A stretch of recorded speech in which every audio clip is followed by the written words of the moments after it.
It's Tomb Raider Tuesday, lovelies! Unless you bought the exploding cliffhanger last episode that Lara died, then it's definitely not Tomb Raider Tuesday.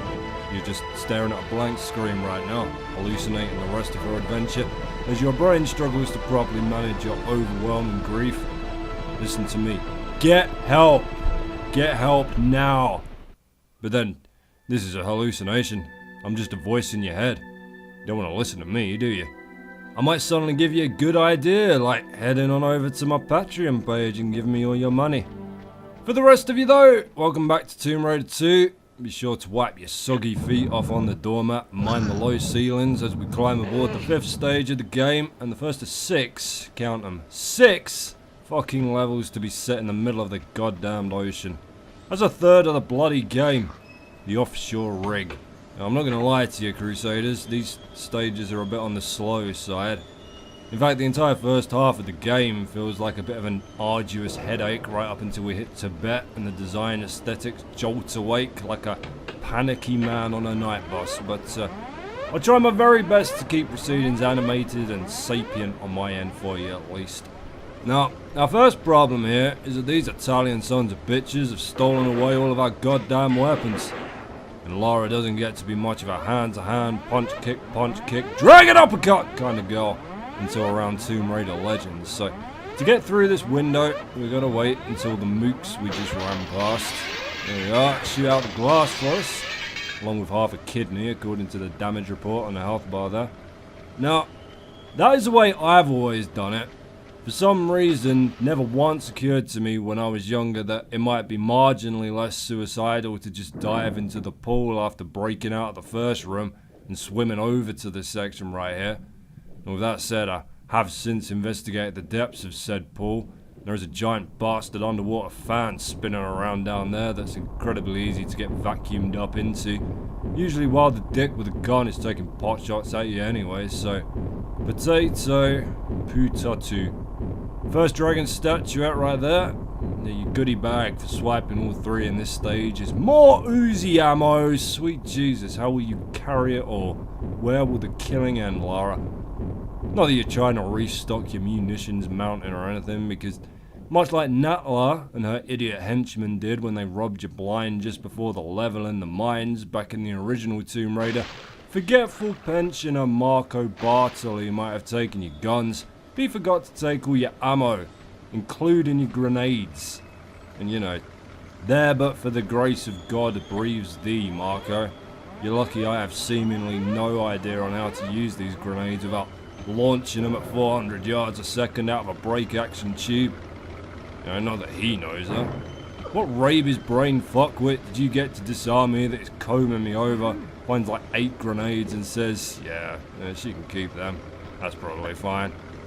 At least the pistols are in kind of a logical location this time around. Remember back in Natla's mine where they suspended them 20 feet above the ground in a goddamn porta cabin? What? If you don't want them, just chuck them in the fucking volcano you live in. Time for a spot of vengeance. Oh, things are different this time, aren't they, you son of a bitch? Where's your amigo? Fixing the window?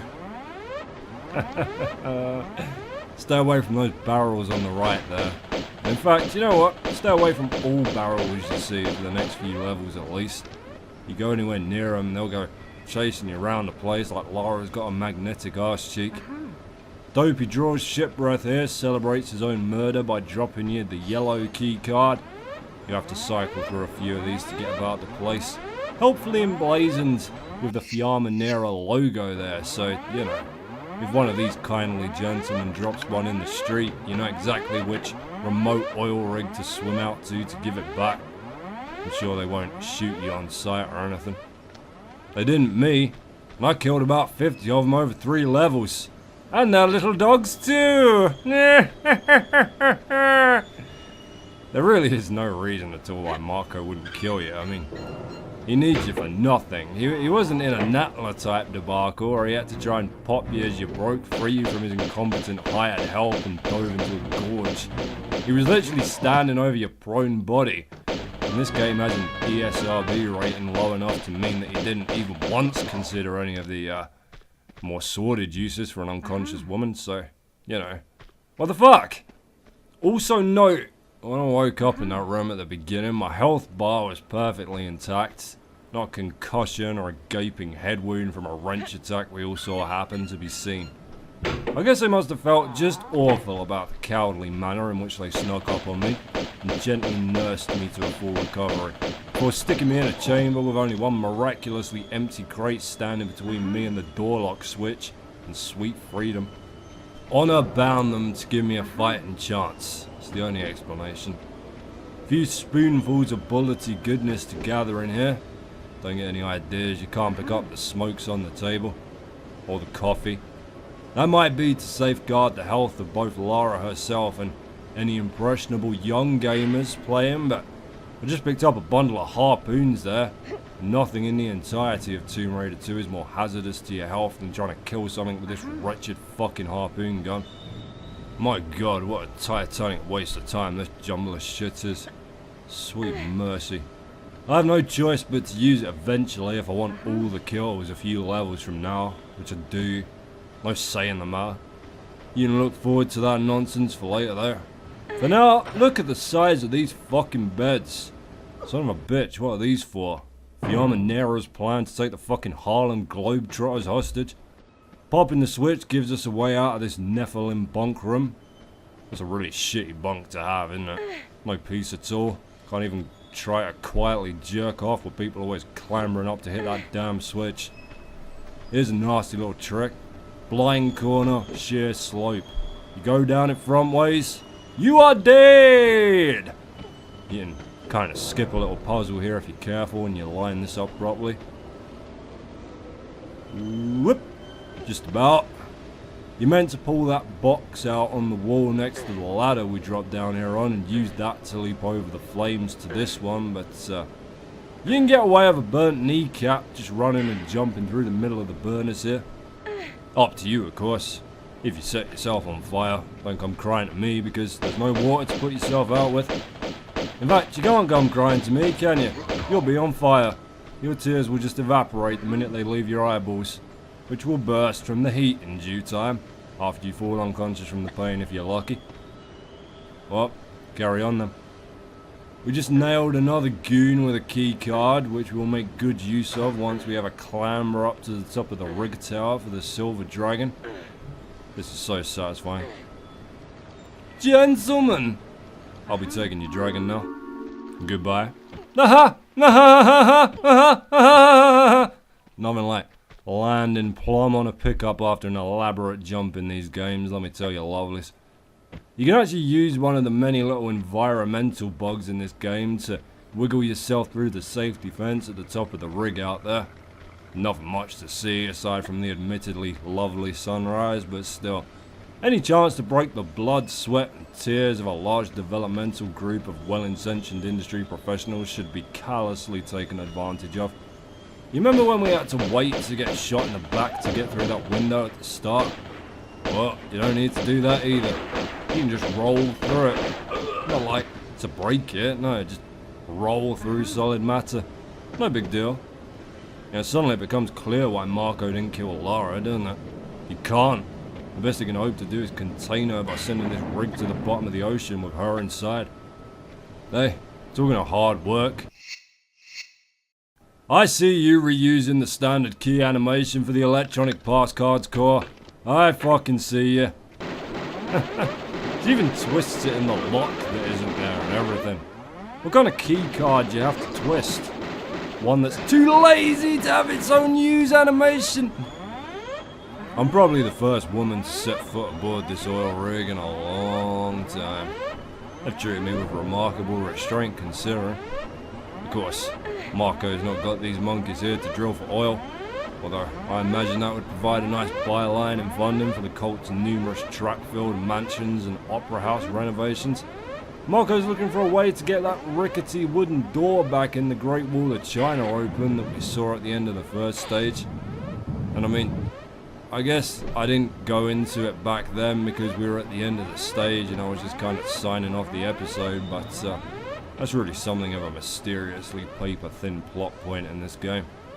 You can go back and check the video for yourselves, obviously, but that door that leads to the tomb house in the Dagger of Cheyenne, that fucking door is like... You wouldn't trust it to keep a couple dozen cows in their meadow, let alone protect an artifact with the power to transform its wielder into an ancient, near-invincible dragon.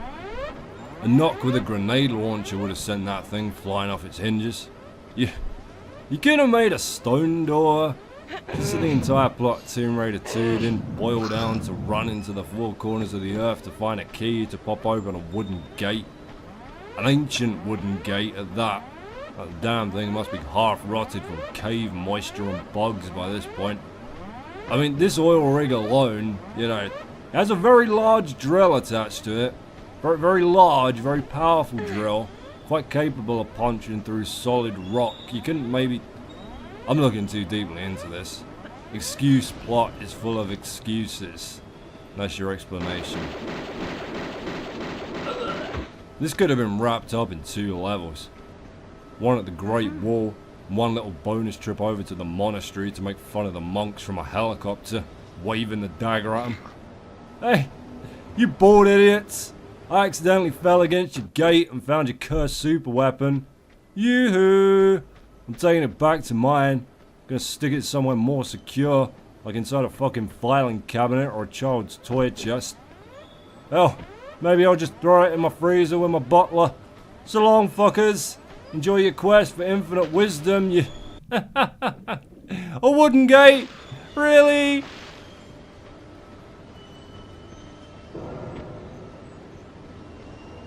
This will pop open the trapdoor back up in the pool control room so that we can start to head down to the catwalks under the rig. Grab the last key card. It's green! Like this revolting water. Now, one thing I don't think we've touched on yet are Lara's voice actresses. Judith Gibbons takes over from Shelley Blonde here in Tomb Raider 2, giving Lara a more mature and authoritative tone next to Shelley's performance in the first game, which was more sociopathic public schoolgirl. Judith would stay on for Tomb Raider 3 before Janelle Elliott took over right the way up to Legend, but interesting point that Shelley has never fully disclosed to my knowledge is that Core and Eidos were happy to keep her on, but she left the role on her own terms because she didn't agree with the direction that they were taking with Lara. And my only guess for that one is that it was for a similar reason to Toby Gard's departure, where he didn't want Lara over-sexualized or exploited in the games or the marketing material, which I guess when you look back on it, was something of an inevitable consequence of having a female lead in a video game at that time. You know, it was just free publicity, free pre-orders back then, you know. Far, far worse games than Tomb Raider shifted copies based on what was on the front and back of the box. I mean, good lord, we all remember Death Trap Dungeon, don't we? They did, funnily enough, reach an agreement with Shelley whereby they were allowed to recycle all of Lara's ambient sound effects, like grunts and wheezes when she's shoving crates or running face first into a wall. Most notably that iconic scream when you fuck up and send Lara hurtling off the top of a mountain, but at some point Judith must have recorded some sound effects of her own because she's credited with them in Tomb Raider 3's expansion pack, The Lost Artifact. There was a lot of discussion about bringing Shelley back for Tomb Raider Legend before Eidos decided they wanted to go in a celebrity direction and brought Keeley Hawes aboard instead. Well, I say celebrity. If you've not been exposed to a ton of British tea time slot terrestrial TV, you're probably going to have trouble placing her. She was in that god-awful 1998 Avengers movie. The TV series about spies, not the Marvel thing. Your card is mine! Gotta invest in some better glass here, guys. This shit is just... Is this stunt glass? Is this the stuff they use for those scenes in the movies where there's a bar fight or something? We'll just drop down here to get ourselves a gold dragon and our bumper pack of Uzi ammo. Alright, watch this. Keep your eyes peeled right here. Where in the fuck did you come from? What? There is no possible place you could have walked in from. Must be those blue camouflage pants, hey Crusaders? Or maybe Lara's vision is based on movement, like T-Rex. She can't see you if you don't move. I knew there was another one of those pesky frogmen lurking around down here. Big welcome to the frogmen here at the offshore rig, by the way, lovelies. Only 2 to sink in this stage, but they'll be all over your ship for the remainder of these water-based levels. The game wants so badly for you to take them on with a harpoon gun, so very badly. But you will see me almost exclusively lure them to a spot where I can climb out of the drink and perforate them with sweet oozy justice. Because trying to kill anything with a harpoon gun is like trying to wipe your ass after a dump with an older, drier dump. It's doable, if you're careful, but why? For the love of God, why are you doing that? They're fragile little birds, but their own harpoons can do you a lot of harm very quickly, so it's essential to know where they hang out. Your first couple of runs through Tomb Raider 2 are going to have some unwelcome, oblivious encounters with these bastards in the submerged tunnels and pipes. We haven't got any room to swim wide and dodge them. But the good news is that the frogmen seem to be viciously territorial, and there's often an invisible trigger point a fair way back from where they're skulking so that you can cross it, swim back to the shore and wait for them to show up. It's also a good deal easier to actually lure aquatic enemies to the surface for execution in this game. Their pathing seems to have had a bit of a gentle push in the right direction. If you've been following Tomb Raider Tuesday from the very beginning, you'll remember some of the ordeals we went through trying to maintain our 100% kill quota for the levels by painstakingly leading those bloody crocodiles under crate-sized holes in the floor or chasing rats all over the sodding cistern level. Nearly done now. We'll use the green key card up ahead, and then it's just a dive into another gunky looking pool and a short swim through to the exit. Oh no, we're gonna fill the second pool up first, haven't we? You definitely do that before you go jumping in there. Oh ho!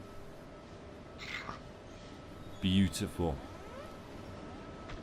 Well, if it's any consolation, we've only got one more stage actually set on the rig itself before we go off on a mission to explore a shipwreck, and the next one's a bit more combat heavy.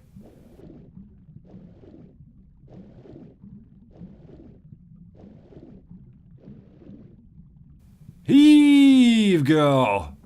Something about those underwater switches seems ropey. Like, they were in the tombs from the first game. We really haven't moved on ergonomically after a couple of thousand years here. You shouldn't need your feet at peak physical conditioning to wrench a lever open, should you? Alrighty, back next week for the diving area, which contains deceptively little diving.